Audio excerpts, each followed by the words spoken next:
Oh, really? Are you having trouble paying your bills, Rachel? Did Steven Spielberg not pay you for your role in West Side Story? Did Disney fail to give you a healthy paycheck for, like, cry me a river? She's just exactly everything that we can't stand. What happens when Disney casts a rising star who openly trashes the very fairy tale she's hired to remake? From the outset, Disney's selection of Rachel Zegler for the titular role in Snow White seemed like a logical move. After all, Snow White is a musical-based story, and Zegler's big break had come from a widely recognized musical film. In theory, her ability to captivate audiences with her singing was exactly what a modern live-action remake needed. Yet, the reality quickly deviated from the rosy predictions. One of the first signs of trouble arrived when Zegler began discussing her perspective on the original Snow White, and it was not flattering. You know, the original cartoon came out in 1937, and very evidently so. There's a big focus on her love story with a guy who literally stalks her. Weird. She labeled the 1937 film outdated, pointing out that the original storyline centered too heavily on a romance with a prince who, in her words, practically stalks Snow White. While some modern viewers might find value in refreshing, bold tales, Disney has historically thrived on the loyalty of fans who treasure the classics. This loyalty translates into ticket sales, merchandise purchases, and theme park visits, all of which rely on a deep emotional connection. Rather than tread carefully, Zegler's comments felt dismissive of that nostalgia. Declaring that the original story was irrelevant to modern audiences not only ignited fans' ire, but also positioned her in direct opposition to Disney's largest demographic. Tape you've ever seen in your life. I have no idea how I got the part still. And it's being used to teach future casting directors at NYU. Families and Disney devotees who passed these films down through generations. Her statements suggested a fundamental misunderstanding of why these older animated classics continue to resonate. To many, this indicated that Zegler wasn't just reinterpreting a role. She was undermining the very essence of what made Snow White beloved in the first place. Her critics argued that she didn't recognize that part of the magic in these films is their timeless quality. As the controversy gained traction on social media, it became clear that Zegler's public image was at risk, and by extension, so was Disney's carefully crafted brand. No discussion of Snow White is complete without mentioning the 7 dwarfs who helped define the story's charm. Disney has scrapped plans for a star-studded UK premiere of its live-action Snow White remake, a decision driven by fears of an anti-woke backlash. In the original, these characters aren't just comedic sidekicks. They contribute significantly to Snow White's journey, offering camaraderie and care. So, when early reports suggested Disney might sideline the dwarfs for so-called magical creatures, an uproar ensued. This move was partly spurred by comments from actor Peter Dinklage, who criticized Disney for retelling a story that he felt perpetuated stereotypes about little people. In an attempt to accommodate his critique, the studio steered away from employing little-person actors and chose to rely on CG creations that barely resembled the beloved dwarfs from the original. Yet this pivot backfired when many from the little-person community voiced frustration that a major source of acting opportunities, roles they could realistically inhabit, was being erased in favor of digital placeholders. Fans, too, were perplexed. The dwarfs are a central element of the story's identity. Because right now there's more dwarves on this podcast than there are in the new Snow White movie. They each possess distinct personalities: grumpy, Doc, sleepy, and so on, making them memorable characters in their own right. To see them replaced by generic fantasy creatures felt like a betrayal of a key aspect of Disney's first feature-length animated classic. Plus, leaked images of these new companions were far from convincing. Many felt the CGI looked cheap, rendering the production less authentic. This decision added yet another layer of controversy, pushing some longtime Disney enthusiasts to preemptively write off the film. It became increasingly evident that the studio was stumbling in its attempt to appease modern sensibilities. The Daily Wire's making a live-action Snow White movie starring conservative YouTuber Brett Cooper. I was not expecting this announcement. At least Brett Cooper looks like Snow White in this promo, whereas you can't really say the same thing about Rachel Zegler. Inadvertently alienating multiple groups: fans of the original, little-person actors who rely on limited roles in Hollywood, and a public that expects Disney's visuals to remain top-notch. the dwarfs debate quickly morphed into a broader conversation about Hollywood's evolving standards and the delicate balance between staying true to classics and modernizing for new audiences. As criticisms piled up, Disney's PR team scrambled to correct the narrative. Interviews were conducted, press statements were written, and promotional material was pushed out to shift public opinion from outrage to acceptance. However, Zegler's ongoing interviews proved more harmful than helpful. Every time she tried to clarify her stance, she appeared to either double down on her disdain for the original story or offer sudden, unconvincing praise for it. This vacillation between critical remarks and forced enthusiasm did little to reassure fans. What was it like seeing yourself for the first time in full Snow White drag? I love that. They love telling the family that when I was 5, I don't recall it. In one interview, she described the classic Snow White as antiquated, emphasizing a 1937 worldview that, in her eyes, had no place today. In the next, she insisted she loved the original film deeply, praising its timeless innocence. To outsiders, it seemed like she was caught in a whirlwind of contradictions, perhaps prompted by frantic studio executives behind the scenes.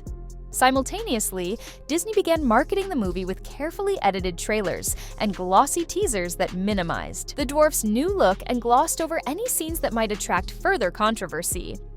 Snow White star Rachel Zegler is entering the chat, telling Allure she struggles to meet supportive women in Hollywood. Quote, "All I'm ever really looking for in this business is a sister, and they're not always easy to find." Fans were expected to buy into the enchantment of a modernized fairy tale, but the internet was already saturated with memes mocking the production.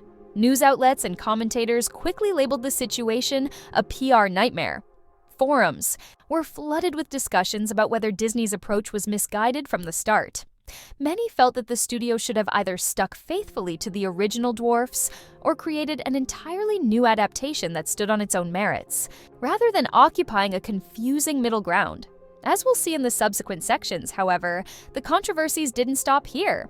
Crying on that stage. When am I not crying in public? It's so upsetting. Why were you crying? Oh my gosh, I saw the well, we didn't even see. We didn't even see, but I saw the logo and I went, that's my name, Snow White's up there, and I cried my eyes out. Into this controversial atmosphere came Gal Gadot, cast as the evil queen. On the surface, the choice seemed promising. Gadot has proven herself in high-profile roles, showing both charismatic charm and a capacity for intense, dramatic performances. If the production was seeking star power, they found it in her. However, as soon as fans learned Gadot was playing a character defined by her envy of Snow White's beauty, they began to question the plausibility. A major plot point in The Snow White mythos is that the evil queen, widely regarded as a great beauty herself, is driven to jealousy because Snow White is the fairest of them all.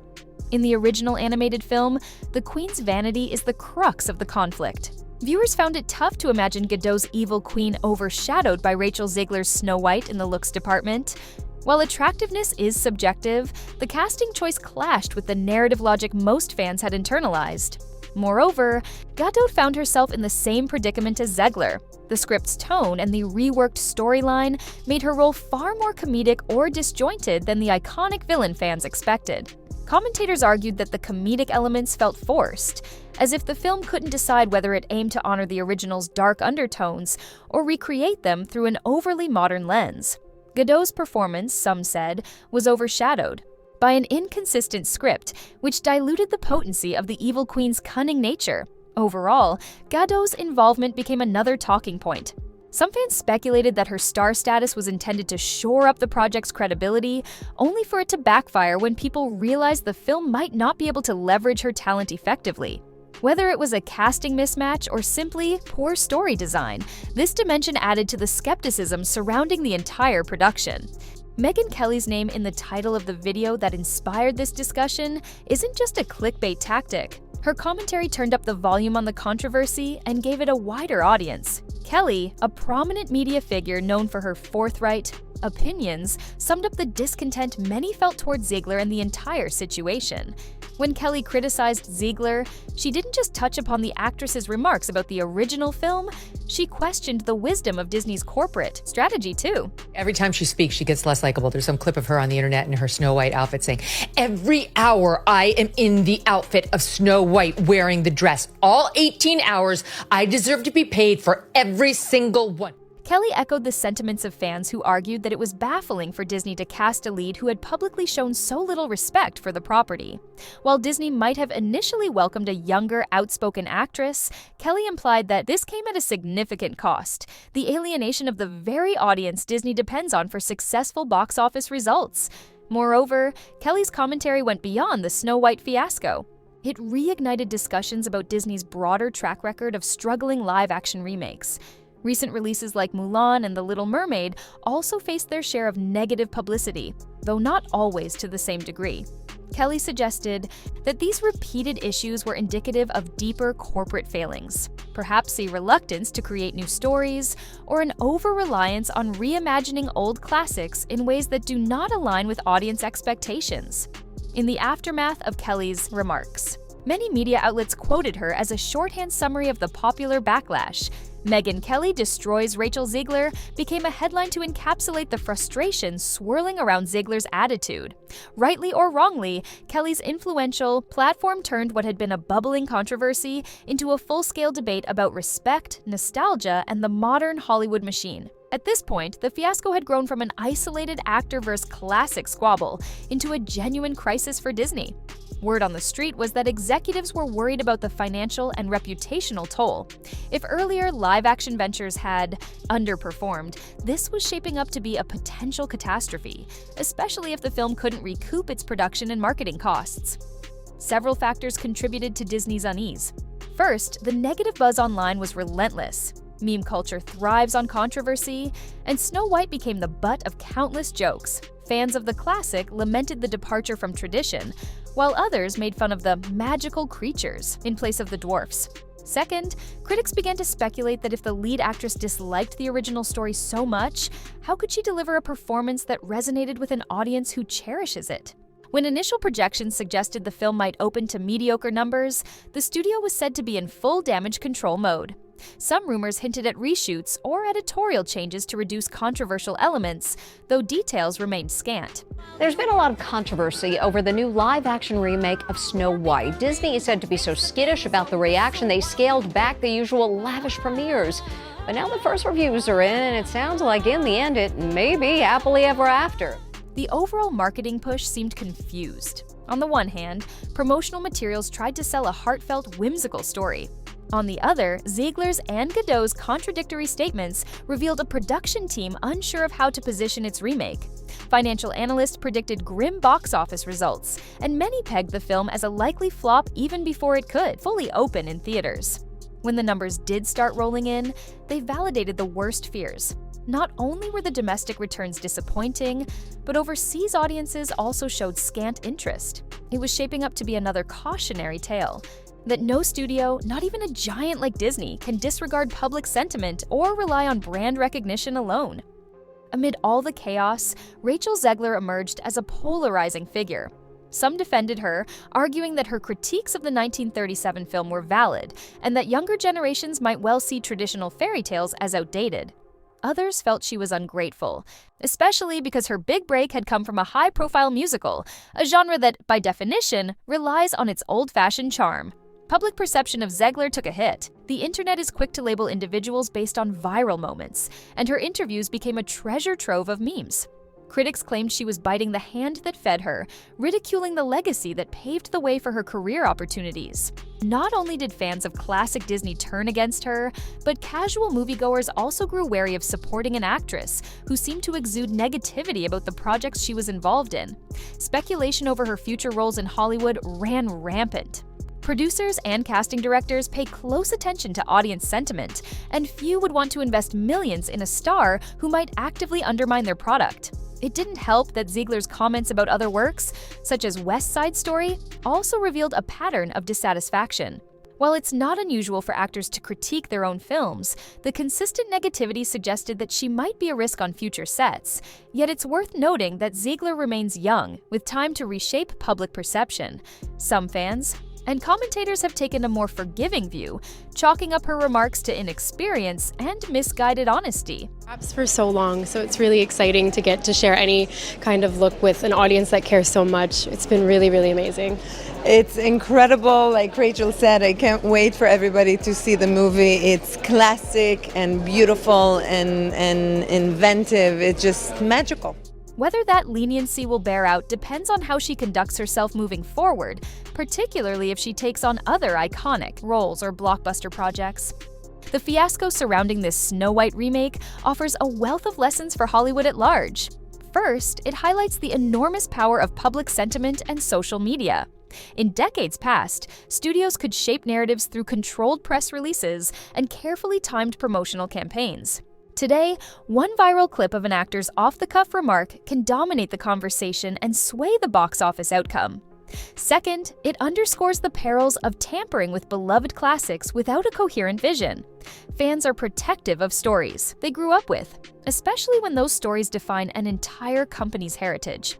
Modernizing an old fairy tale can work if done respectfully and thoughtfully, but if the lead star expresses open disdain for its legacy, the endeavor might be doomed before it starts. Third, the scenario is a cautionary tale about casting. A brand as influential as Disney has historically been very selective about who becomes the new face of a classic character. The synergy between performer and iconic role is crucial. When that synergy breaks, or worse, becomes a direct confrontation with fans, it can erase the goodwill that brand recognition typically guarantees. Finally, it reminds us of the importance of letting stories stand on their own or creating new properties instead of incessantly rehashing the old ones. The problem is not that Snow White was remade, it's how it was remade. With so many creative minds and abundant resources, Disney could have explored original material or handled a retelling with deeper respect. The meltdown that followed suggests fans want either a faithful homage or something genuinely new, not a half measure that alienates both camps. In the end, the Snow White disaster is more than just a footnote in Disney's long history of remakes. It stands as a striking example of how a single actor's comments, combined with a studio's indecision, can undermine an entire production.